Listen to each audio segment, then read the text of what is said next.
Good afternoon, everyone. Our webinar will start shortly.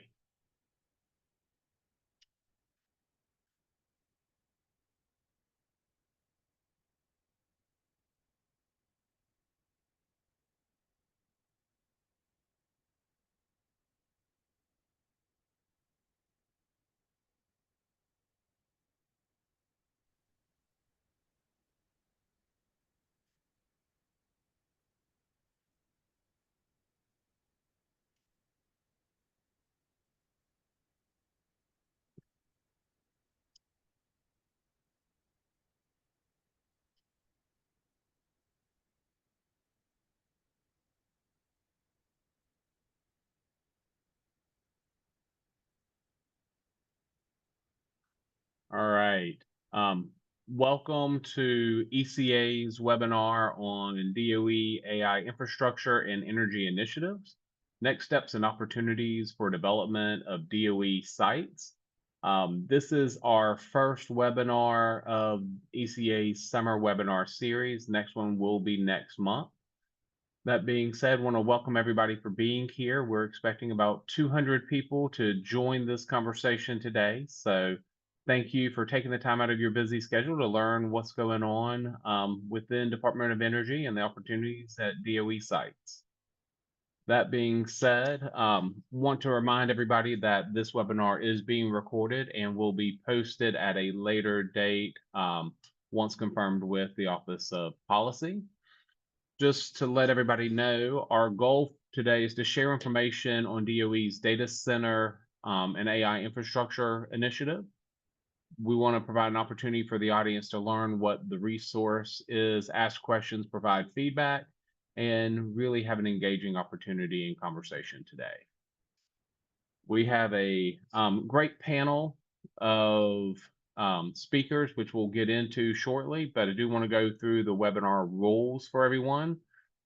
Speakers are going, presentation is going to go through. All of our speakers will have a chance to speak, and then we'll follow up with Q&A from the audience and some of the Q&A that I have today as well.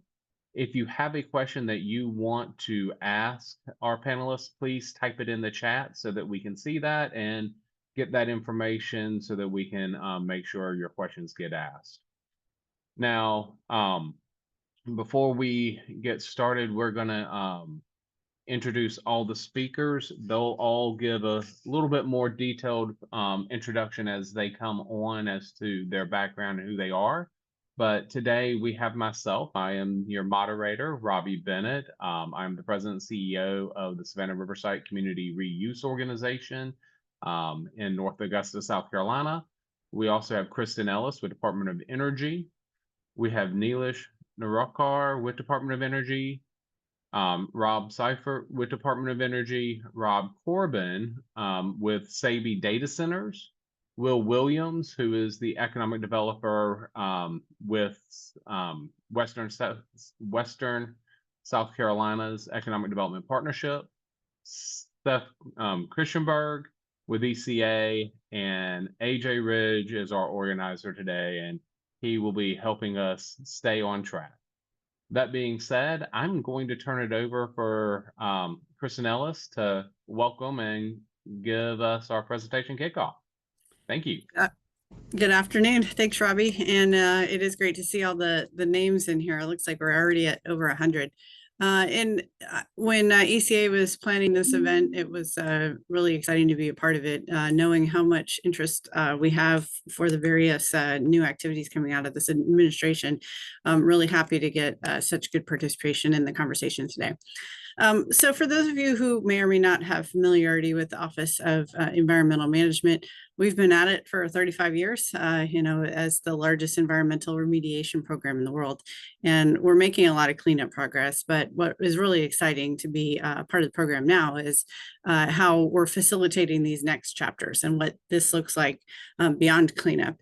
And so, ECA has been a part of those conversations since they started many decades ago.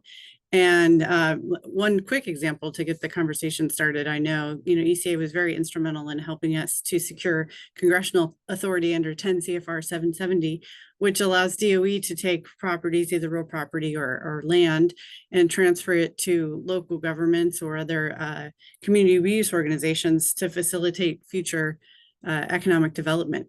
And so, they have a lot of really great success stories that have come out over the years. And I think ECA is the best one poised to help continue to facilitate these next chapters for our communities.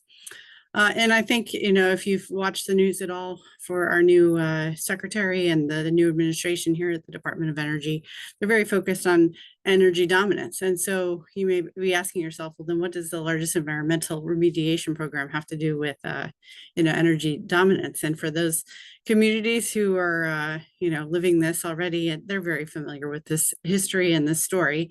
And, there are a lot of unique features at our EM locations that stemmed from the unique infrastructure that was called into place as part of the Manhattan Project. And additionally, the activities that were associated with the Manhattan Project and the subsequent nuclear development that happened by the government created a lot of, interesting stockpiles of materials that were originally envisioned as destined for a future permanent disposal. And now, due to a lot of other changes that are happening in our world, both geopolitical and policy drivers, things like our quantities of nickel, depleted uranium, other critical materials have a lot of interesting applications like energy sources and potential nuclear medicine and things of that nature. So again, it's hard to talk about our economic or our national security future without talking about energy. And so, talking about new energy production on existing EM lands is not a new topic either.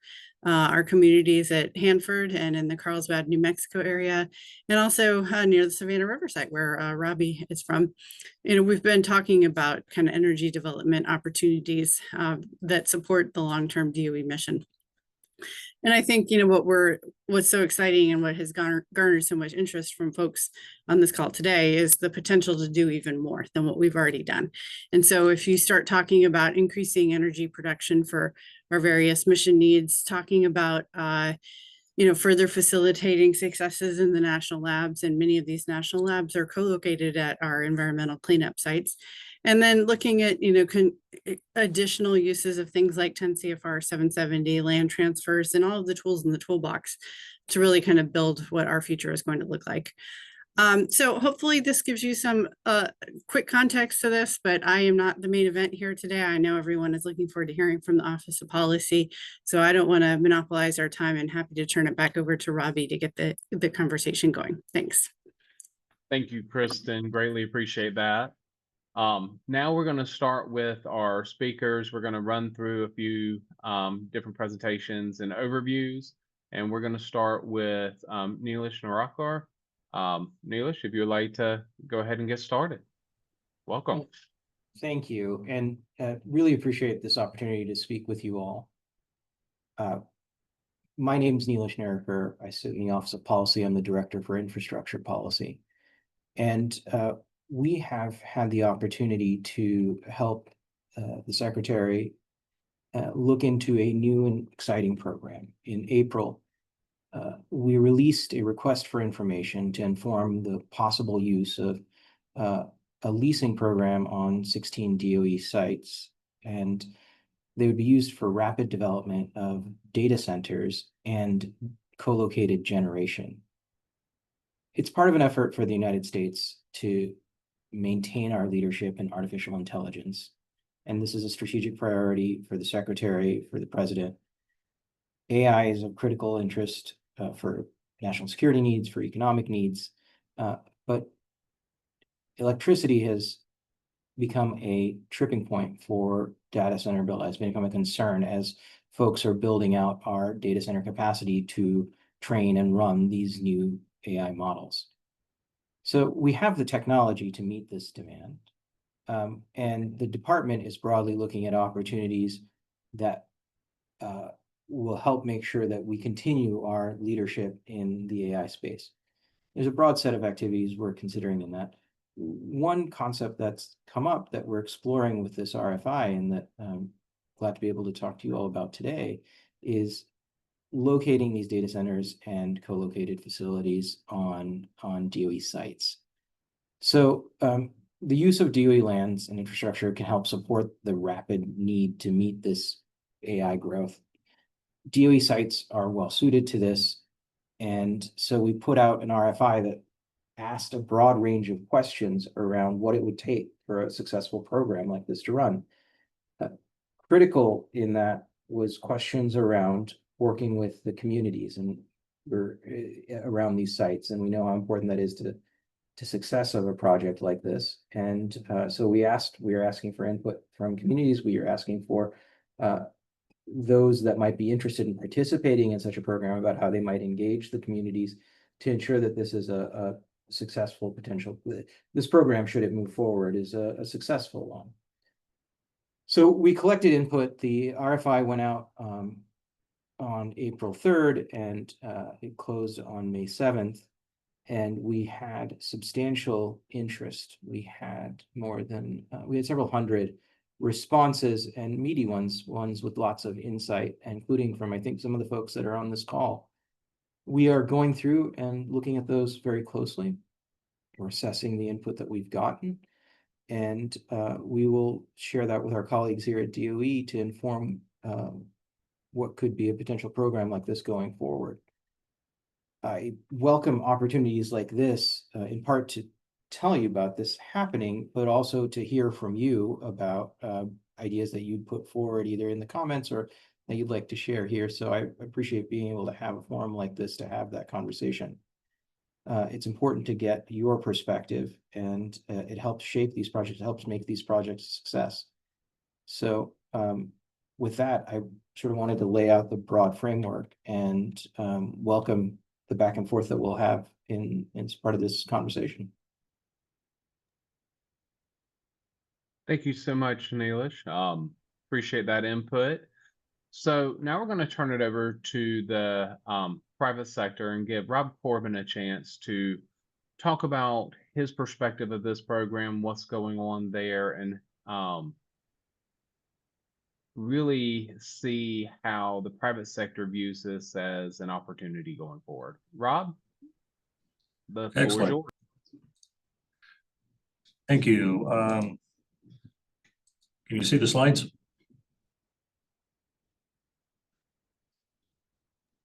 Yes. Seth, you can see them? Excellent. So Rob Corbin, I'm the SVP of Energy Development at Savvy Data Centers.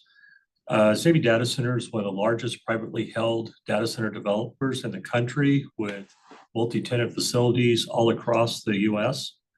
And we were asked to kind of give our take as a developer of how we see this opportunity and some of the areas that opportunities for this team to work together to solve some of the issues coming forward. So I kind of looked at it from a role of, taking each of the major team members and how we see those working to come up with common solutions. If we start with DOE, which is, the prime mover in this, some of the roles of support we see with DOE, and a lot of this, if you think about it, will be tied to the time scale. So really that kind of jump into that third bullet down is alignment with the recent AI-focused executive orders. Some of those timescales that were presented in those EOs are very, very aggressive. And anytime you look at a build out of data centers of this size and scale, those are going to be very tough to meet. So how does this team work together to help solve some of those timeline issues? And a lot of that comes down from the DOE perspective we look at is some of the streamlined processes and expedited timelines for both site selection and NEPA evaluations. I was at TerraPower for 13 years previous to this. We've done build outs on DOE land or with DOE funding. There are sometimes the timelines of the evaluations and processes can be a bit onerous, especially if we're looking at a very tight timeline. And that's nothing negative, it's just the nature of the process. So one of the opportunities for improvement here is how do we come up with streamlined processes to meet that timeline? Kind of next big point is strategic site allocation. You know, DOE, I think, can really help us facilitate the site availability and suitability. And a lot of this will come in with the infrastructure. How do we get power, connectivity, easements through some of the other DOE properties? And, you know, environmental evaluations for those easements. So it's not just the property itself, but it actually has a lot to do with getting the infrastructure to the site itself. Finally, supporting, you know, obviously with that scalable and flexible infrastructure planning. Finally, we see a great opportunity to really foster the public-private collaboration, but we're going to need clear guidelines and task forces to make that efficient. And then finally, enabling the innovation through this regulatory efficiency, not really the direct funding. As was noted, this isn't a direct funding project, but we really feel that this regulatory efficiency will help us all be successful. Kind of turning a little bit now to look at some of the support and the relationship with the utility energy providers that we feel is really key to this is obviously energy is the big elephant in the room, and we need consistent high quality power with minimal downtime. Part of that, though, as we're building out these data centers, there's going to be pretty aggressive load ramps. And so having that flexibility and scalability in those energy contracts to accommodate the data center and the growth is really going to take teamwork between the energy providers and the data centers. And this will probably include some sort of bridging power solutions, especially if we're looking at SMRs at some of the sites. The timeline for the SMR development is going to require some very innovative thinking to have those bridging power come up, especially due to the load ramps. One of the key points of our company is really making sure we have sustainable energy integration. So we see with these utilities access to renewable energy sources to meet our corporate sustainability goals, as well as collaboration on new innovative energy storage and resiliency solutions. And this is pretty much, we all know this, but we just wanted to make sure we're very clear about this. Finally, the cost predictability and transparency. While we need the clear pricing structures for our future growth, one of the key attributes that a teamwork would really be successful is having expedited generation, transmission, and distribution studies to support the data center construction. With the huge flux of speculators, you know, we're seeing in some areas, smaller utilities are ending up with 2x their entire generation capacity just in load requests. And a lot of times, 70–80% of those will just be speculators, not necessarily folks that have built data centers before. So this is really a tough problem for the utilities to come up, separating the wheat from the chaff, essentially, and coming up to support with all that infrastructure. You know, when you have that many folks in the queue, it's really tough on the utility providers. So how do we work better on that? Finally, you know, communities are really key to this, and we really appreciate everything the Energy Communities Alliance have done for us and promoting this. And this really comes down to the positive community engagement. We've heard several times that these things are open for business, and that's very much appreciative. But that positive, proactive communication is key, and buy-in through all the education, economic benefits throughout the communities. We rely heavily on the workforce development from these communities. You know, the construction labor, the skilled local labor and training programs, the down to the educational partnerships with the local institutions that help develop a lot of the specialized workforce skills. And this includes union development as part of that skilled local labor of how do we be very efficient coming in. Finally, the infrastructure and services. You know, this reliable local infrastructure, as we've seen, a lot of times the data centers will work with the local communities to improve local utilities, emergency services, and transportation. So it's definitely a hand-in-hand type of teamwork with these communities. Quincy, Washington is a success story for us in the Pacific Northwest on this.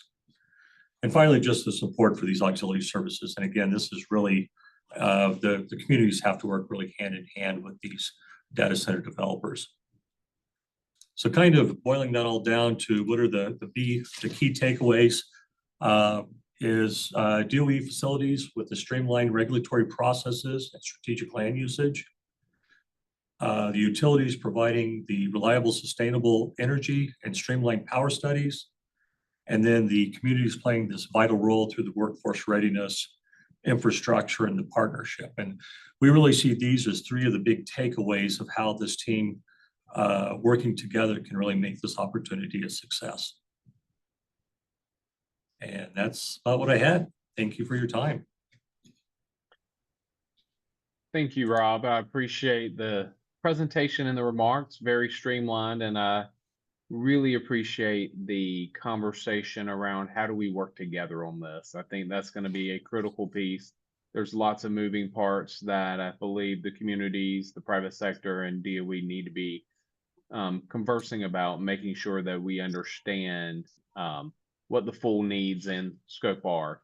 That being said, let's turn this conversation over to an economic development spin with Will Williams to really talk about some of the data center projects he's seen, what he may anticipate as being additional opportunities here.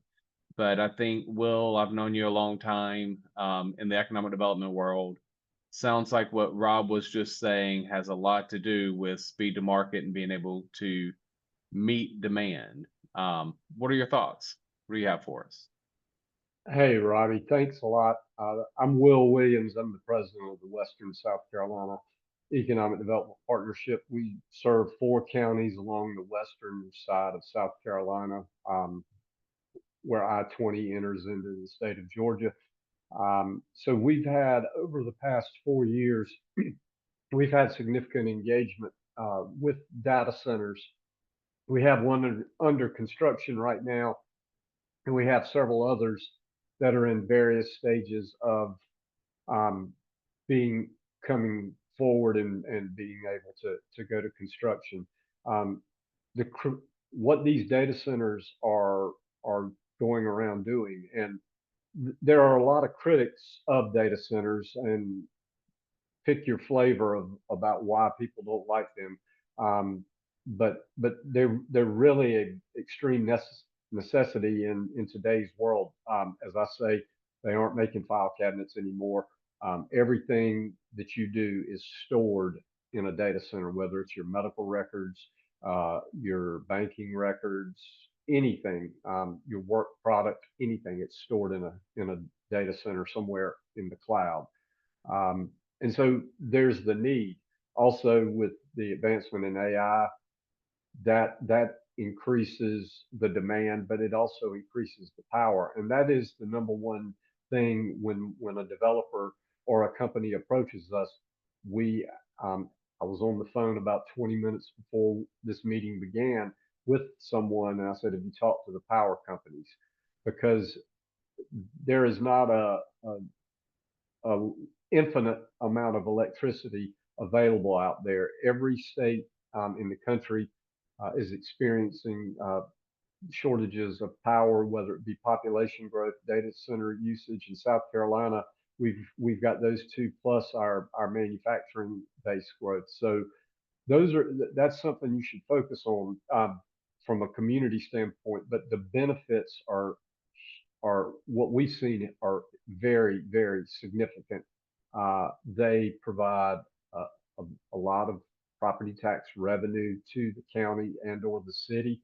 The jobs that these data centers need are not extremely large, typically 100 or less, depending on the size of the center, but they're well compensated positions. In fact, what we're seeing, our manufacturing community average salary is about $75,000 to $80,000 a year, and most of these data center jobs are twice what that is. Plus, they also don't have, a lot of the services that a manufacturing facility may have.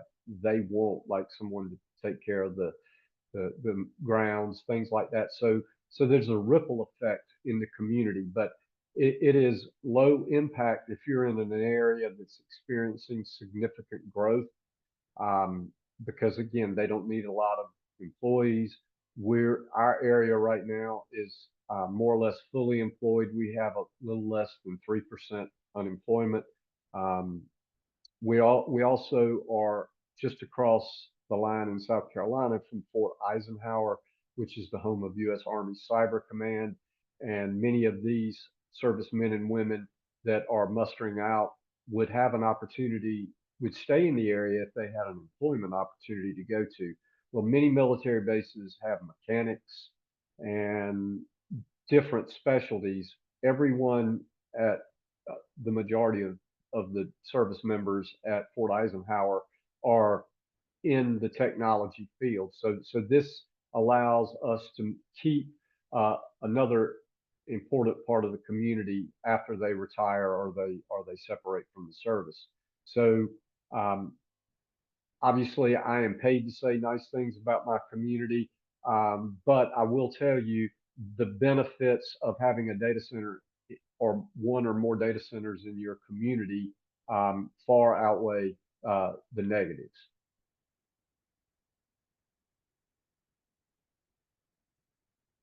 That's all I got, Robbie. Thank you, Will. Appreciate that input. And just a reminder to everyone on this call or webinar, feel free, type in your questions so that we can get them in order and figure out what questions we need to be asking this panel once the presentations are done. That being said, we're going to turn it over to our third Rob of the day. Allow him to get a chance to talk a little bit about his experiences in this and what to expect next. So, Rob? All right, thanks, Robbie. Yeah, and I have to say this is probably the greatest concentrations of Robs and Robbies I've been on a panel in a very long time. Yeah, so I'm Rob Seifert, as Robbie mentioned. I'm the Director for Infrastructure Disposition and Regulatory Policy for DOE's Office of Environmental Management. And I have been in the program for almost since the beginning. Going into my 33rd year, in the program. So I have seen a lot over those years, and certainly, when it comes to staying at the tip of the spear, so to speak, on energy independence and the innovative technologies such as AI, these are pretty critical. I have to say that when the secretary came in on day one, he really set the tone and the sense of urgency for our energy portfolio altogether. When you start looking at his all the above portfolio, this fits neatly right in with all of that. And we've seen that, permeate through the priorities within the various program offices. And of course, Office of Policy is doing a remarkable job of leading the effort on this AI work. So, and it's been mentioned, many times, we're talking about, artificial intelligence and the data centers, and what you're hearing from everybody as well. To make that really happen successfully, you've got to have the energy, the power to make those work. One of the things that I was asked to kind of expound on a little bit is some of the experience that I've had with some of the communities over, gosh, I mean, even just the past few weeks, but certainly over the past few years as well. We have some phenomenal community support and expertise that has come to bear as we have formulated what these next steps might be, where there might be interest. And of course, among other things in my office's portfolio, we have the land transfer process and the energy, the alternative energy, portfolio and things like that. So as we have worked with the sites to identify land that could be made available, of course, the communities have been tied into those conversations, at the local level, but then also at the national level as well. I've had the great opportunity to meet with several of the communities over the past few weeks about their interest in bringing AI data centers, to the sites, and the accompanying energy portfolios that go with it, whether it be advanced nuclear or other. And again, I think that when you start looking at, the Secretary's all the above portfolio and policy, we really are open to, what works best to meet the needs of the sites and the communities, to bring these types of things to bear. Specifically, I've had conversations, with the Paducah site, with folks at Carlsbad and Hanford, and that, most recently, but, I've spoken to, pretty much all of the sites in the EM portfolio, as well as some of the sites, that are, within the NNSA and science and NE realm as well.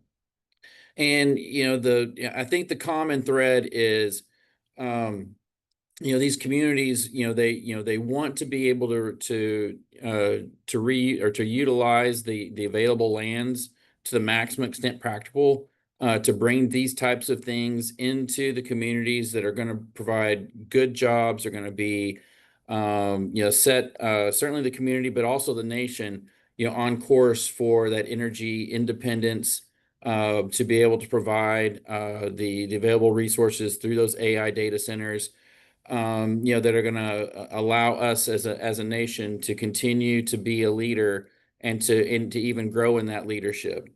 And even on the international stage, I know that, a lot of the conversations, or at least some of the conversations that I've been able to be a part of, these nations, other nations are interested in where we're headed, and what that means for them as well.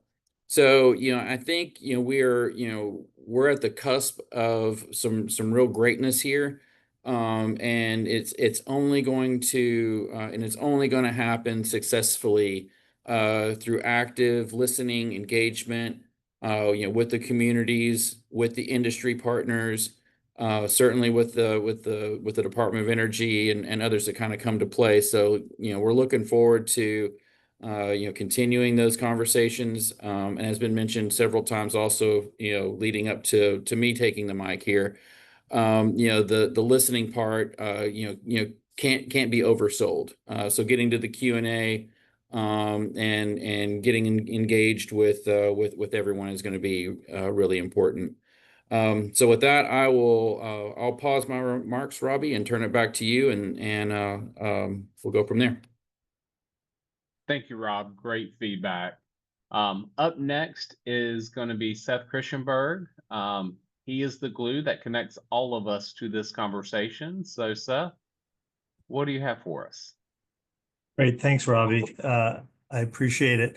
When I think about or talk about these particular projects, I don't think just about the announcements. I don't think just about the process to get it there, but I think about the closing of the land transfer, the financing of the project, the development, and then the operation of the project. So when I look at these projects, I try and break them down. So I'm Seth Kirschenberg. I'm the Executive Director of Energy Communities Alliance. But in my daytime job, I'm also a transactional attorney that worked for the military services and a lot of federal agencies on transferring land. And I work for a lot of developers and lenders on these projects now. And so I always like to break down, what are we actually talking about? So I put together a slide that shows you actually what a data center is, how it gets powered, and those types of things. So I work on data center energy projects all over the country. And what I will tell you is that most of the data centers that we work with want quote unquote clean energy as they're going forward. So that means that it will be powered either directly or indirectly. And by indirectly, I'd say through a virtual power purchase agreement, which means that the power providing to the data center is not actually the quote unquote clean power, but they're buying it from somewhere else. We also work on a lot small modular reactor development, advanced reactor development, and the opportunities that exist. That's the box in the bottom left, the different types of reactors that may exist, as well as we're looking at this. And so, and then we've got the data center itself and then all the different pieces of the data center. So what you need to do is think about, your own individual sites, your own individual communities, and think about, how this fits within the particular site. What's great is DOE sites were almost all defense sites. They were all defense sites pretty much at one time. And because they were defense sites, they've got an unbelievable amount of electric power lines going in, whether they have the power available or not. They have the easements that are available. They also have the utilities. Most of them have to be upgraded, but the utilities exist at these particular sites. And then there's a lot of land. DOE is one of the largest landholding agencies in the United States. And so you've got this grouping of things that come together. So when I break down these projects, especially federal projects, I look at the policy decisions. So we've got this from the secretary at the top saying, this is important project. We want to see this go forward. Now it's up to figure out how we implement this particular project. We've had the RFI go out. Next thing you know, we'll probably see RFQs or RFPs coming out for these particular projects. And so what I tell communities is don't wait for DOE to do anything. If you want to see these projects move forward, you have the ability now to ask for the land. I just the other day, Oak Ridge transferred some land to the community that's going to be reused. And you've got sites out there with a lot of experiences. No offense to all the other sites, the Oak Ridge folks do the best and they're the quickest at doing the land transfer as they go forward. So, look at the different sites, work with them to make these things happen. Most of the leases that DOE uses, they've talked about leases under different authorities. Most of them are under the Atomic Energy Act 161G, which basically says DOE can buy, sell, lease property. So, among other things. Kristen mentioned there's something called 10 CFR 770. That allows a local government or a CRO, community reuse organization, to request the land at no cost to be transferred to them. Almost every single one of them, once they receive it, then they convey it then to the private party. That is usually the quickest way to get land through the different Department of Energy processes. And once again, that can happen today. As long as you go through the process and you request the land, you identify what it is. The one thing the administration has talked about is how do we speed up these processes? So I think as a community and you're interested in pushing these things forward, if you're a developer and pushing things forward, as we talked about, get together, think about the opportunities that exist. I list other options, special legislation. There's a lot of GSA leasing authorities that exist. None of them are as good as the Atomic Energy Act 161G to do that. And then the other piece is financial viability of this project. Nobody wants to go through this process without the project actually going forward. When you look at data centers, they're very well capitalized as you go forward, but still do your due diligence for whatever the developer is that you're working with to make sure that this project go forward. There's also energy projects that are being announced here. When we were talking with Will earlier, he talked about these sites, the data center sites going into his communities. An energy project could be perfect for the Savannah River site potentially that can then be used to power these particular projects. They can also be used for data centers also. Look at your own individual site and understand what they are. The thing that we also need to understand is that there are a lot of potential other types of financial mechanisms. You're looking at what we call a capital stack to finance these projects. Data centers, sometimes most of the data centers that we work with, they can be paid for by the implementer. But on the energy side, you're typically looking at some sort of capital stack to do that, which includes tax credits. I will tell you, the Reconciliation Act, there's a positive in there because the NEPA process, there's a provision in there that allows the NEPA process to go through an EA 6 months, an EIS 1 year.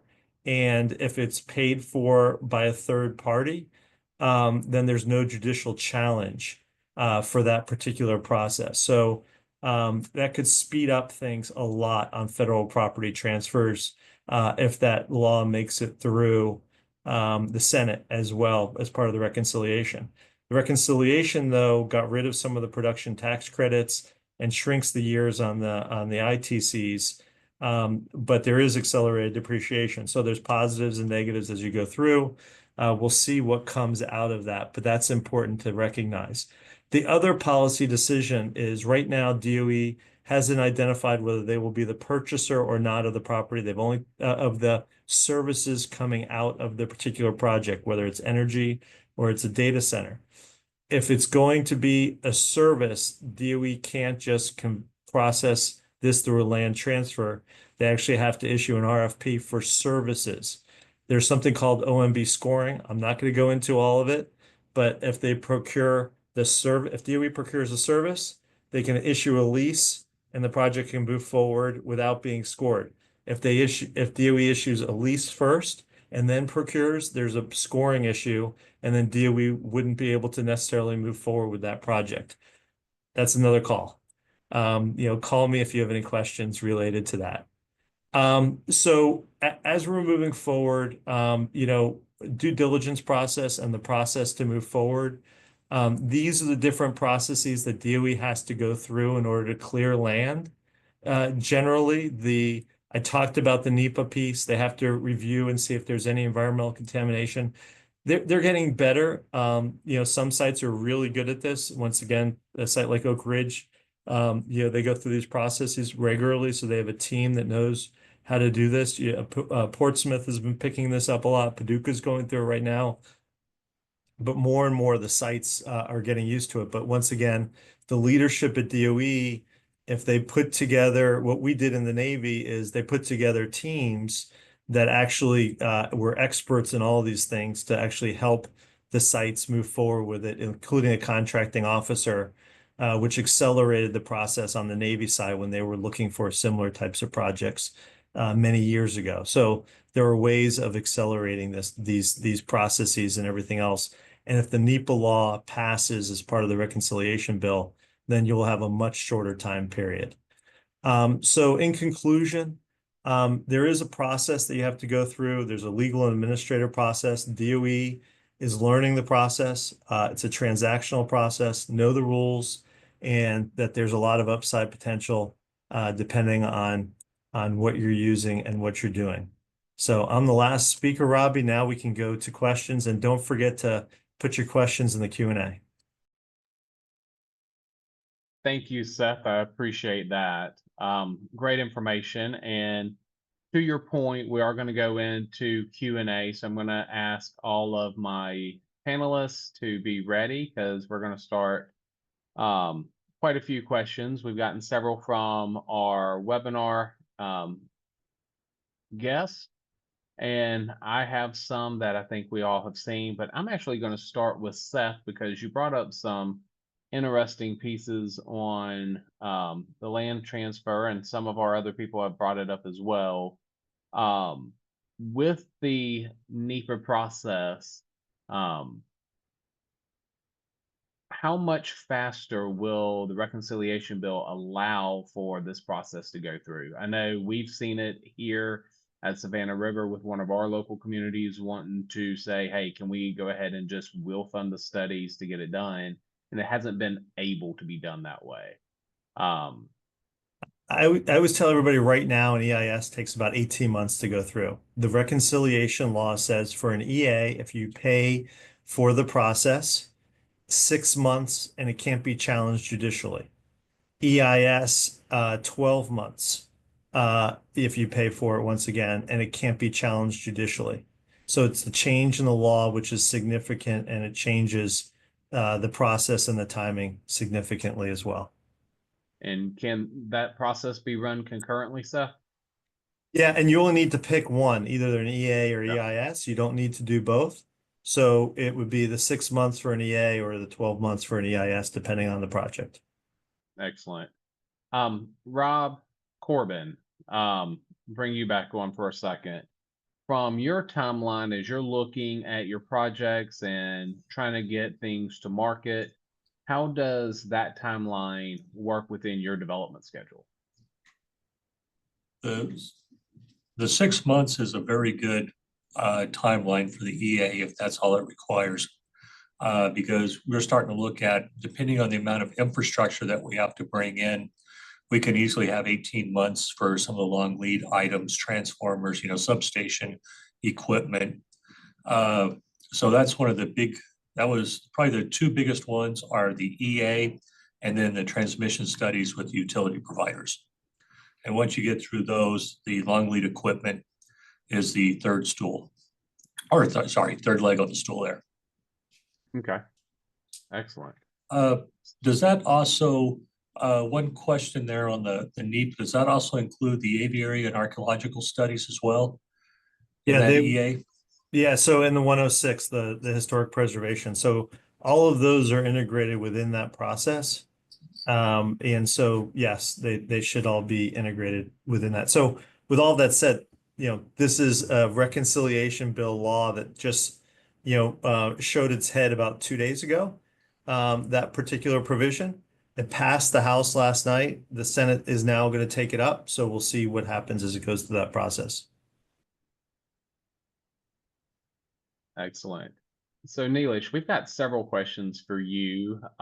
If you would talk a little bit more about the RFIs. They came due on May 7th. You've had hundreds of them come in. That being said, what kind of responses are you getting? And for those communities who haven't put in a response, can they still put in a response, give feedback, and how do they get engaged? Sure. Thanks, Rob. So we did have a tremendous response, and we appreciate all of it. We want to make sure we spend some time getting into and assessing all of the input we've gotten. So we're in that process right now.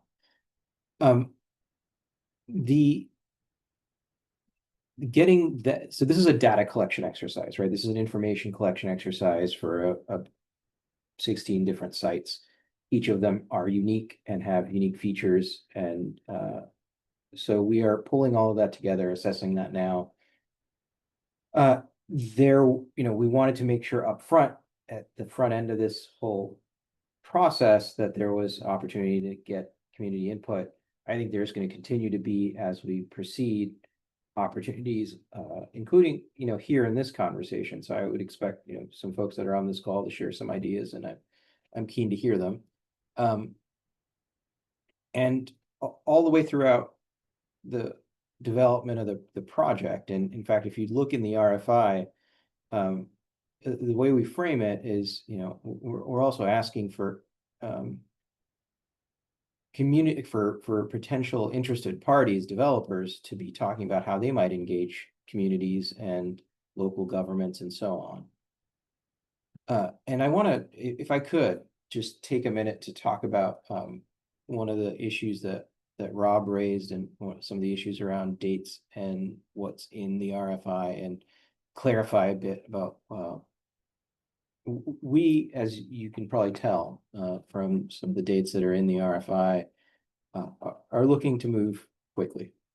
That being said, those dates are notional, and we wanted to express and reflect our desire to move fast, but we also want to make sure the project gets done right and it's successful. So part of what we are doing is, in collecting all of this input, hearing from folks about what it would take time-wise to get a successful project up, what that might look like, how the development features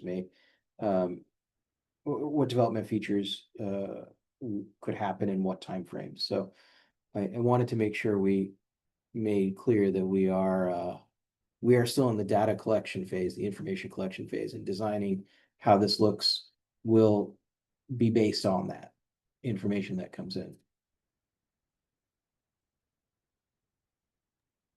Excellent. If Thank I you, could Neil. just add one question. So Neelish, one of the things historically, so we've got EM on the call, there's Office of Science, NE, NNSA. Those are kind of the main landholding managers at DOE. Will the program go through each of those individual landholding managers, or is it going to go through the policy office, or is that still something that's being worked Well, out? all of those offices are close partners in this exercise, so we are all working together to assess what's coming in and think about what next steps will be.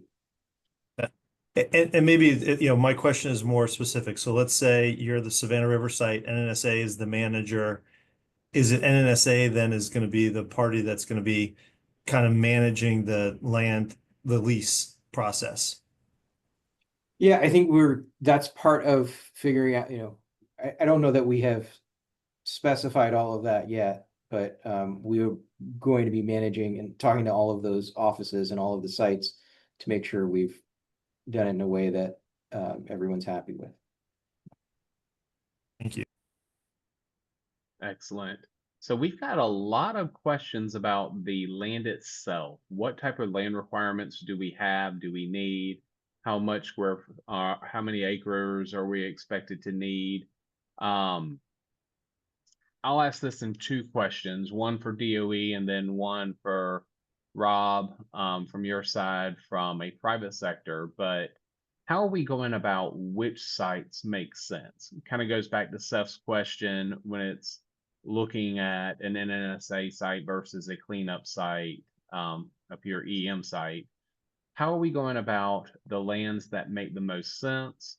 How much land is actually needed on the private sector? And is there a limit to size and scope for these projects?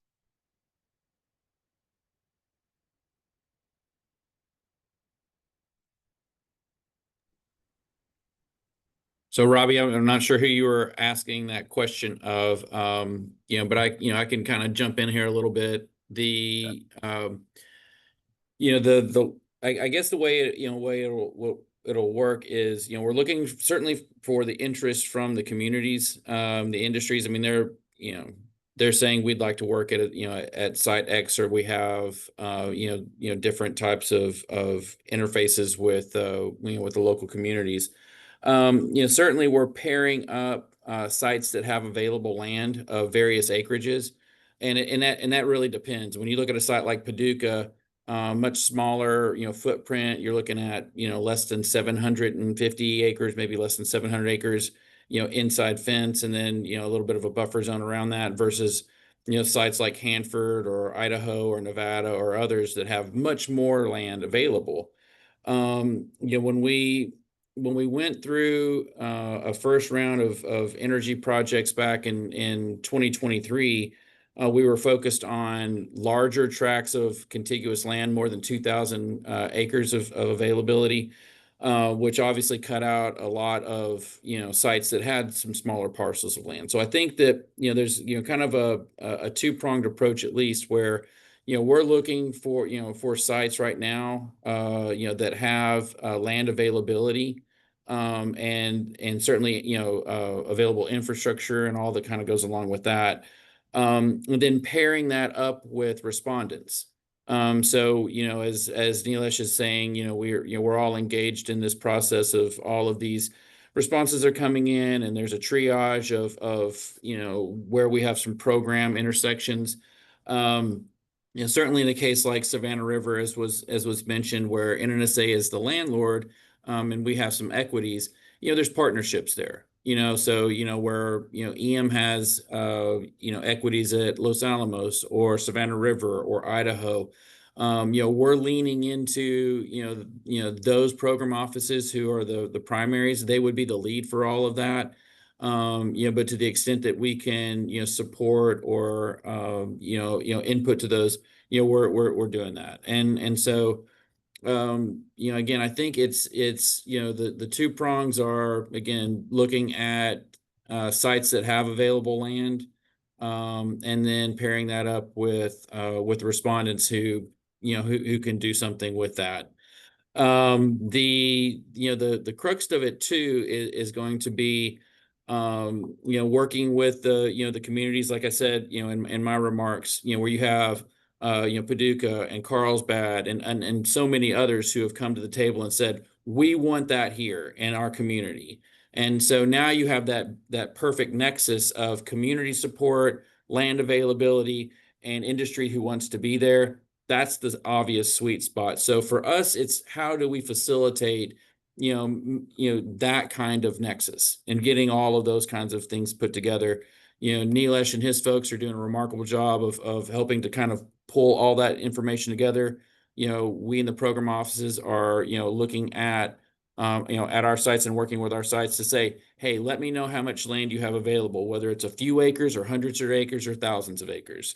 That way we can help, tailor that. And it may be that you end up with multiple different awards. I mean, again, when we were going through process in July of 23 and beyond, Savannah River is a great example where, we had a couple of different parcels in different places where we could make available. And then, of course, when NNSA took over, we were able to hand that off to them, and they're off and running.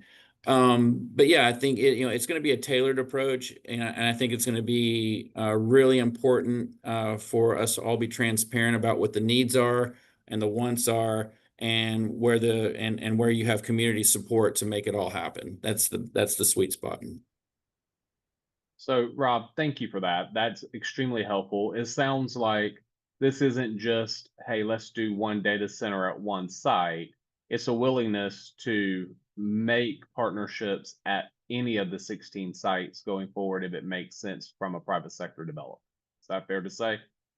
Yeah, and I'll certainly invite Nilesh to come in and correct anything that I might say. But again, I think that what we were really looking at is exactly what you were saying is, what sites do we have where we can advance these types of projects? Where do we have respondents who say we'd like to put these in different places, and where do we have communities that say we really want that here? So yeah, I think that you could easily see multiple awards at multiple sites, depending on where the interest in the intersection is. Excellent. Thank you. So let's shift this conversation just a little bit over to more of a private sector impact of this. So I'll look to Will for your input, and Rob Corbin. Both of y'all, I think, bring a good perspective of the power demands of these projects. We have one question here talking about what assurance are being made that the availability of electricity to the data centers can be there without negatively impacting the energy level for the entirety of the community around there. Before we directly address that, what type of power demands do you guys see or expect in regards to AI data centers? What are y'all seeing currently in the industry? Well, I'm seeing anywhere between as low as 15 to 16 megawatts to as high as 200 to 250 megawatts. I do know from talking to some of my peers, some of them can be larger. Typically, the way to think of it is the more the megawatts a data center needs, the larger the footprint of acreage that they're going to need for the facility, simply because they're going to be running the cooling to keep the servers down. So if they have a large footprint, they're going to have a larger building, higher electrical demand.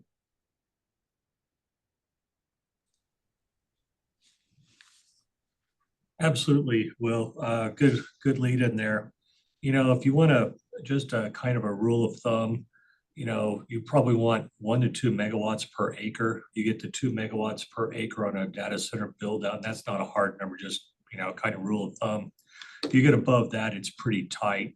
And even up to that, it gets pretty tight because you got to look at, as a lot of these new areas are, especially not to have negative implications to your local residents. You're putting in transmission lines, substations, these larger substations and easements for transmission lines are key. And that takes up a bit of room. You can wipe out, 40, 50 acres on that pretty quickly. So if you think about that scale, and what we're seeing is from what were 50, 100 megawatt size campuses, we're now looking at 400 megawatts and greater. The executive orders for AI, we're talking gigawatt campuses. You see the the work down in Texas, talking about gigawatt scale campuses. So when you get into that, you're talking, sections of land and the power generation in its, small city. So absolutely, that's key. And I think that really ties back to the transmission studies and the generation studies with the utility providers of making sure we get upfront, very, realistic load ramps so that they can do those studies to make sure we don't have negative implications. The good part is, though, when you look at these data centers, especially in the older, we're looking at changing some of it now, trying to be more efficient. But the ability of data centers, we have, 1.3 times, pretty much the IT load in backup generators. So the ability to help firm up the grid between our BESS systems and our on-site generation in times of need are huge. We're a great asset actually in firming up the grid in a lot of areas. So there's pros and cons to it, but getting that early on transmission study to make sure that we have all the upgrades necessary before we go live is key to make sure we support the citizens, because that's where our workers come from and who we're supporting at the end of the day. So what I'll add, and Rob can certainly, being he's on the other side of the table from this type of thing, but there's a lot of misinformation that the news media reports about these data centers. Well, as Rob mentioned, a data center just doesn't come into a community and say, we're building here and we're going to take 300 megawatts. As you have to do a load study in our area. For one utility provider, we have an investor-owned utility and we have a cooperative. The cooperative requires them to pay a fee per megawatt to study to see if the system can even handle it. And then another provider does a brief evaluation from their system, and if they can't handle it, then the game's over. The data center is not going to be built. And as Rob mentioned, each one of these data centers does have backup power from some generation source, primarily, a generator. And obviously, we don't have one online yet. We have some under construction, but I guess the power provider may be able to talk to the data center provider and say, hey, can you turn your switch box off and go on your generation in case you get into one of those extreme cold or extreme heat situations that would really tax the grid, even though the power's there. It stresses the system. So data centers are smart about this. They're not going to cause a community to brown out. And this is no different in the manufacturing world or the data center world. An entity is not going to build without that in place. And so that even goes to natural gas and water and sewer capability. If none of those things that are needed aren't available or can be gotten within 12 to 18 months, that project is not going to happen. Excellent point, guys. I appreciate that. One quick add tie into that, sorry, is data centers, especially with the advent of AI, the load variability is becoming increasingly important. And so we are now designing microgrid systems with BESS, battery systems involved in them, maybe a little bit of on-site generation to pull as steady of a load from our utility providers as possible, and to isolate any of that variability of the AI loads from the grid itself. So we actually work very hard at doing that to be a really good customer with utilities. And I have to applaud the industry, because 15, 20 years ago, when they weren't as many as there are now, they probably used more water than they needed.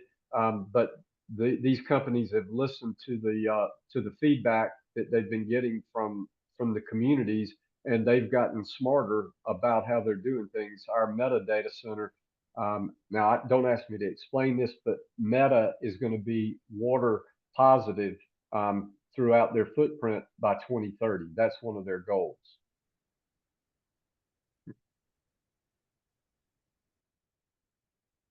Thank you, Will. Very good. we have lots of questions, and we are going to try to answer as many of these as we can. So I appreciate them coming in.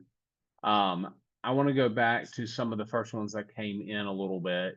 I know we talked about public engagement, but is there any effort, either from Department of Energy or specifically from the industry itself as we're looking at the land, to engage with the Native American tribes?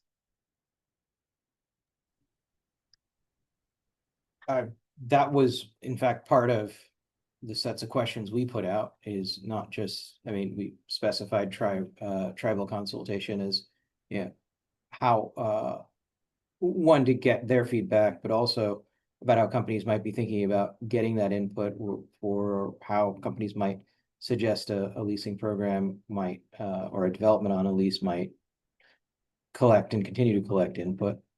So this is part and parcel of, how we're envisioning the movement forward, is that there will continue to be feedback from the communities that would be around any development that would take place in this sort of opportunity.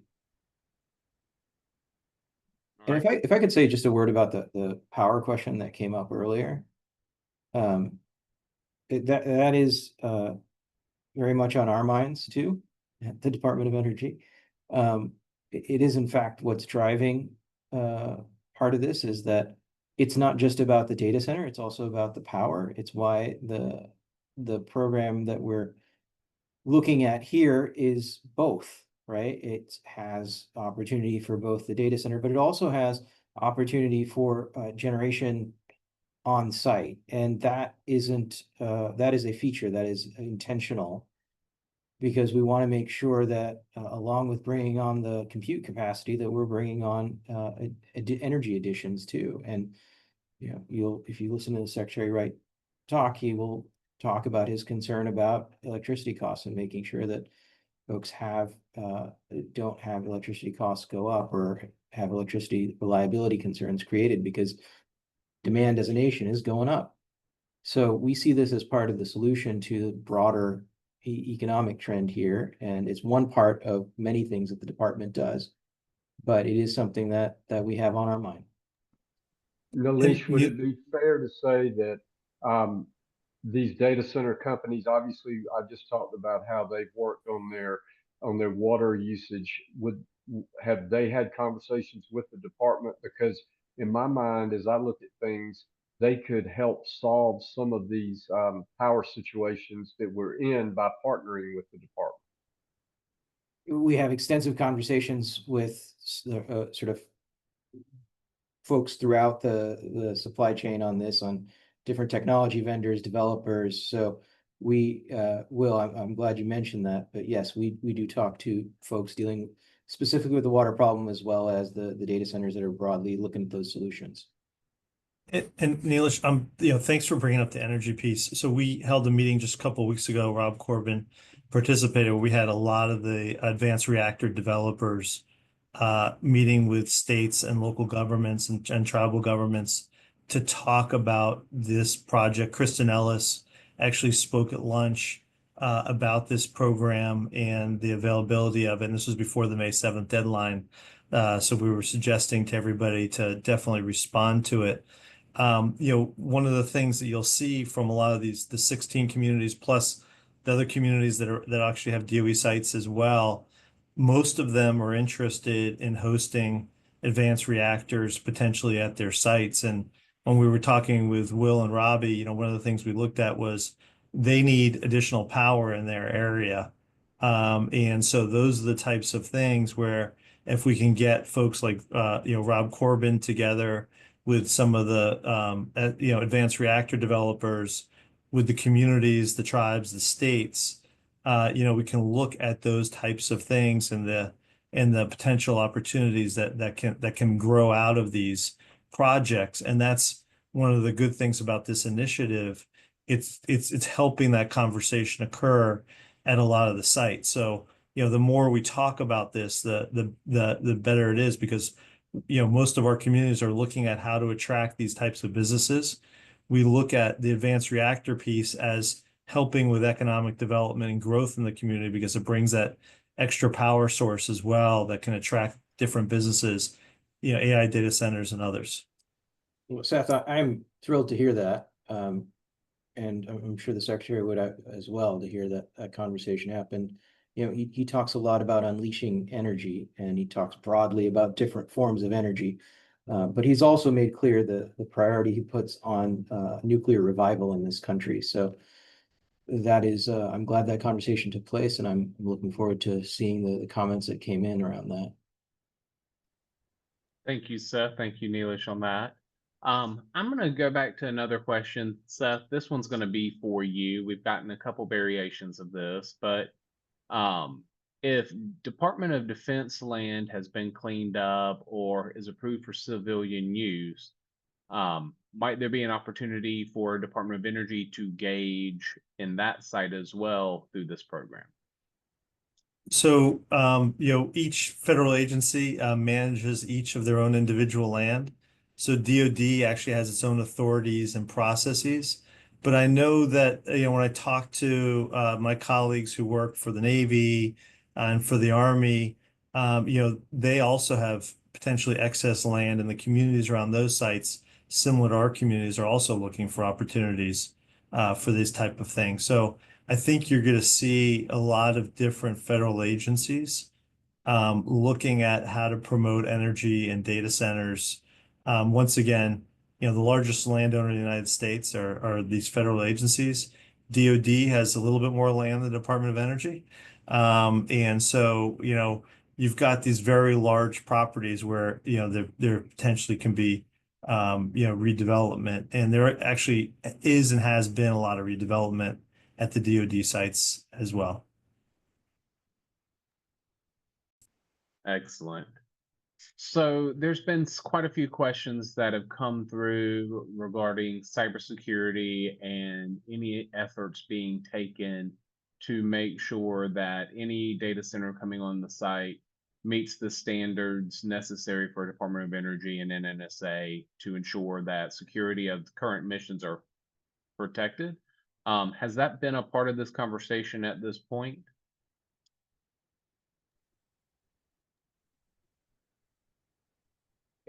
We take cybersecurity extremely seriously.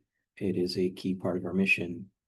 And so, yes, of course, that's something that would be considered at the beginning, middle, and end, and throughout of any sort of program like this, is around cybersecurity for DOE sites.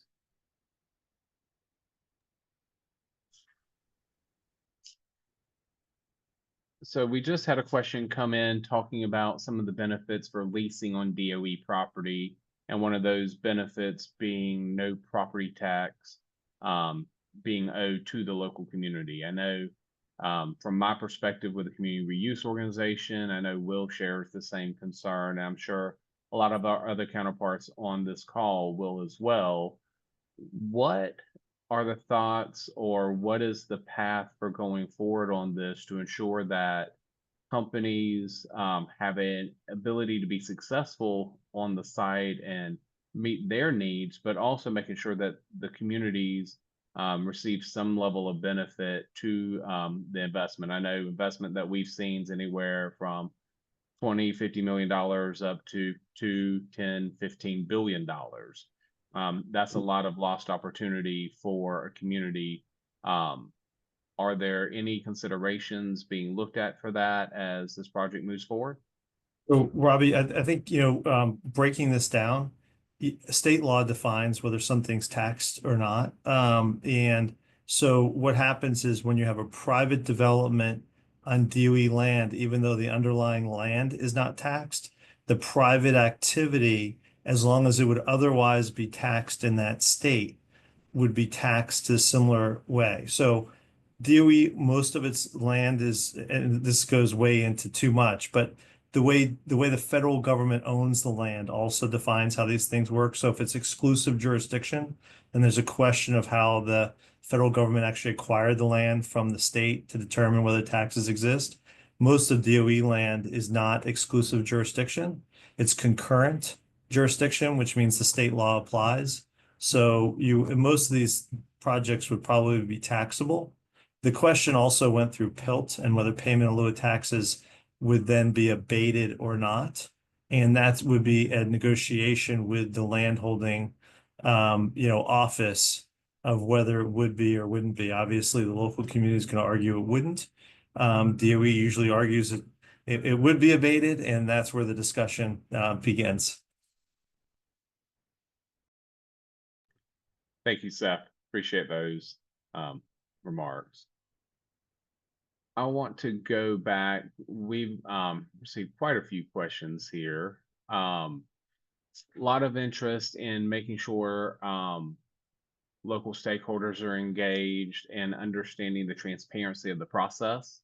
One of the questions really is looking at, will key high priority criteria for site selection be made publicly to ensure a transparent and effective selection process?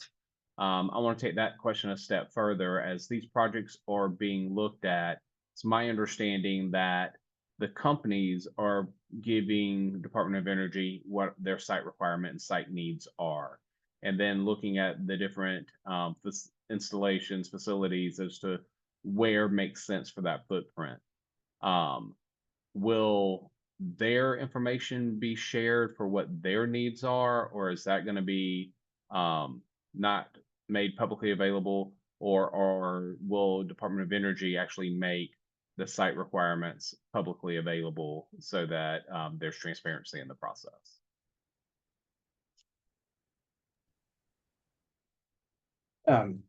So I can take this and welcome my EM colleagues to jump in, but so first, making sure everyone's comfortable with the process is important to us.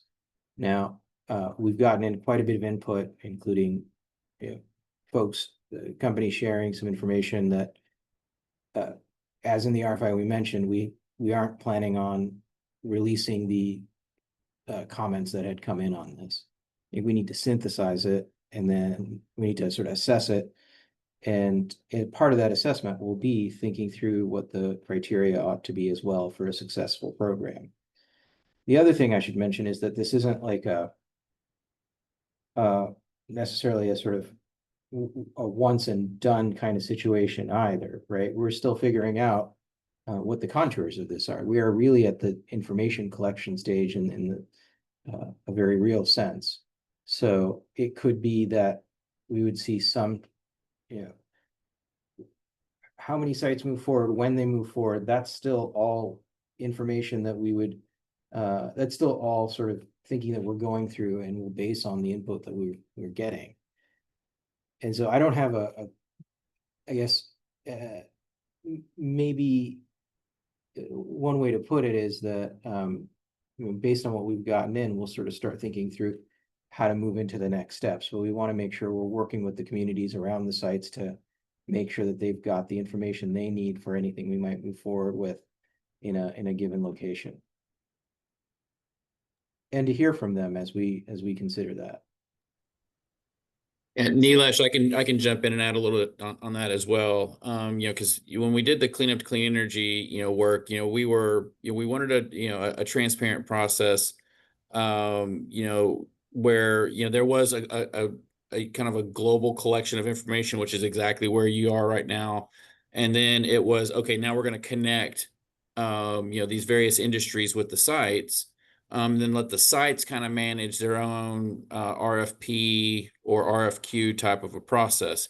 So, as we're collecting this information, from a departmental perspective, we're getting a great sense of, industry interest, site interest, where they have availabilities. And then once you go into that next step, so these were, these are, lease or easement, types of agreements. We were essentially landlords making land available to folks who have, the technologies to bring to the table. So these aren't, like FAR-based, procurements and things like that. So you're managing them as a land management, which, as Seth pointed out in the land transfer, there's a whole separate kind of process that goes along with that and various opportunities to accelerate. But the sites, once you have companies who have stated interest in a site, it gets turned over to, to folks to manage at that more local level. There's significant intersect and coordination with, with the community leadership teams and, with the site leadership teams and et cetera, et cetera. We hosted industry days, multiple industry days at sites, so that folks who were interested in putting their name in the hat for, the available land, could see exactly what utilities were available, whether it be water, power, gas, whatever. They could see the lay of the land in terms of what, potential impediments are there, whether it be cultural resource impediments or other. I think one of the things too, that Neelish had mentioned that, to kind of hit on as well is that, we do take, our current operations as well as the cybersecurity and everything very, very seriously. And we are committed, to continuing, EM's cleanup mission, NNSA and their weapons mission, NE and their science mission. And so, we are, very sensitive to ensuring that what gets brought in, does not, adversely impact what those operations look like as well. So, it is there's a lot of coordination, and it's going to be, a real partnership, between the operations that are going on, the land that can be made available, and then how we tie that into, this overall effort, that the secretary is championing. So I do, so there will be a lot, kind of moving forward after we get through that information collection and kind of assimilating what that looks like. But then the sites kind of take over from there, and issue those RFPs or queues and work the industry days. Of course, there's Neelesh and his team as well as others, I'm sure, will be brought into those so that there's deep coordination throughout. Thank you, Rob.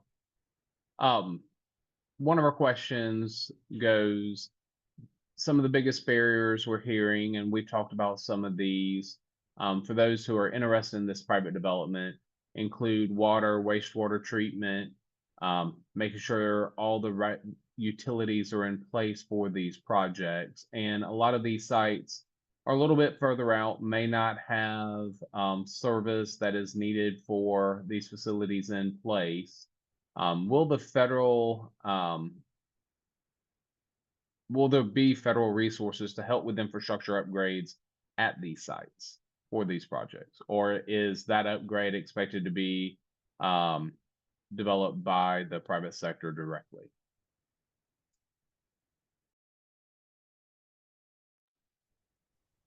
We are expecting the developers to be funding the development of the facilities, and this is, we want to be responsible as we want to be responsible at the costs, and we want to make sure that the taxpayers aren't bearing a burden for water developments that are going to be very attractive to the developers who participate in them. So I think there will be, this is to bring investment in and to help the private sector find an opportunity to develop both the data centers and power. And we would be expecting them to be making those investments. Thank you. Another question that we had is, as we look at these facilities from a national security standpoint, it's important to have AI data centers here in the US. We want to make sure that that's happening. Is there an opportunity for other projects like advanced manufacturing to be considered on these sites when related directly back to either the AI data center or power production in general? And I guess power production components. Or is there not, I guess, is there an opportunity to expand the use on site, or are we solely going to focus on the data centers currently? So in this current exercise, we are focused on addressing data centers and electricity generation. And what happens down the line, I can't speak to. I think for right now, this is our focus. There's I think a great opportunity at the sites that we've laid out, and I think there's a particular need. That isn't to say there aren't other needs, and there's certainly an exploration of how to make sure that we are using our federal lands in the best way, but I can't speak to how we might broaden that out. I can, we have precedent here, as Rob mentioned. We've had a prior program where we've been leasing lands out to electricity generators, to developers of electricity generation. In this exercise, we're expanding that not just to electricity generations, but the data centers, and that's our focus for right now in this process. Absolutely. Appreciate that, Neelish. So we're gonna wrap this up with 3 quick questions. First question, Will, from a community standpoint, as a local leader in the community and representative for local government and economic development, what do you want to see out of this initiative and hope that it generates from a community impact standpoint? I would like to see further diversification of our employment base, which data centers would do.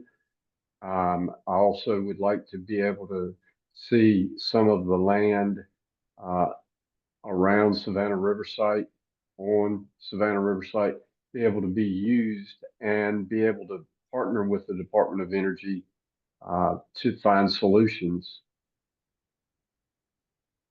Excellent. And this is open to all of our panelists. I think we all probably have some sort of thought process to this.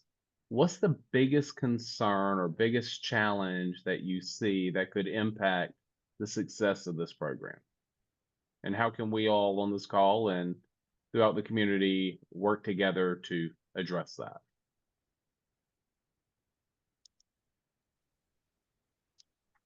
I'll start. My concern is always time.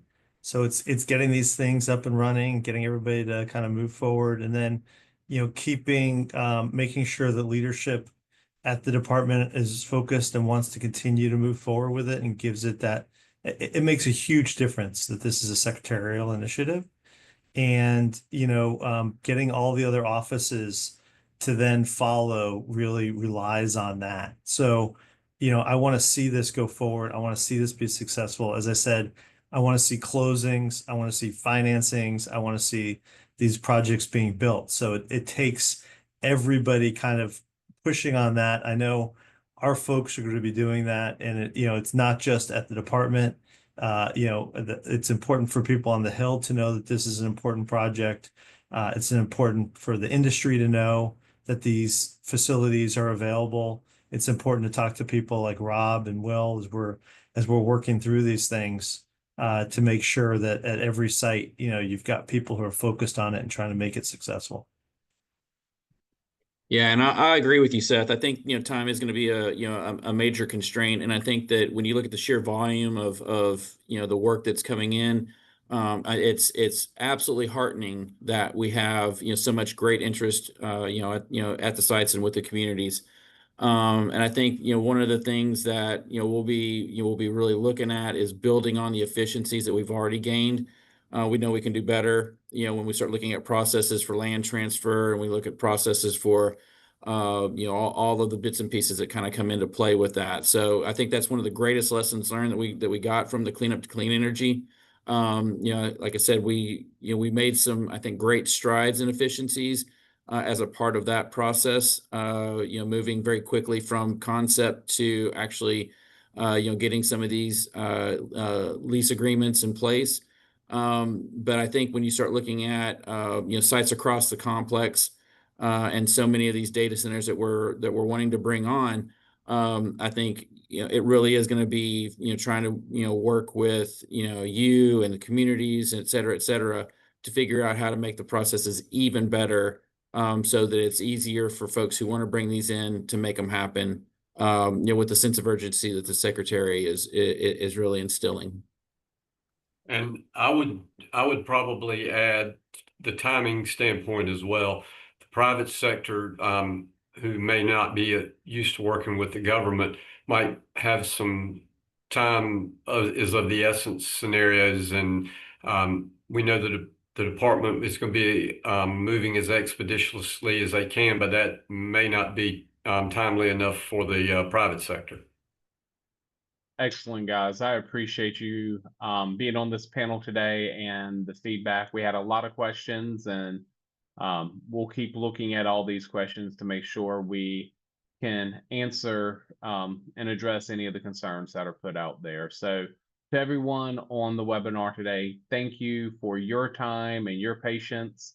And we look forward to the next webinar next month. And I want to say special thank you to the panelists. Y'all did a phenomenal job, and we look forward to the next one. Thank you all, and see you next time.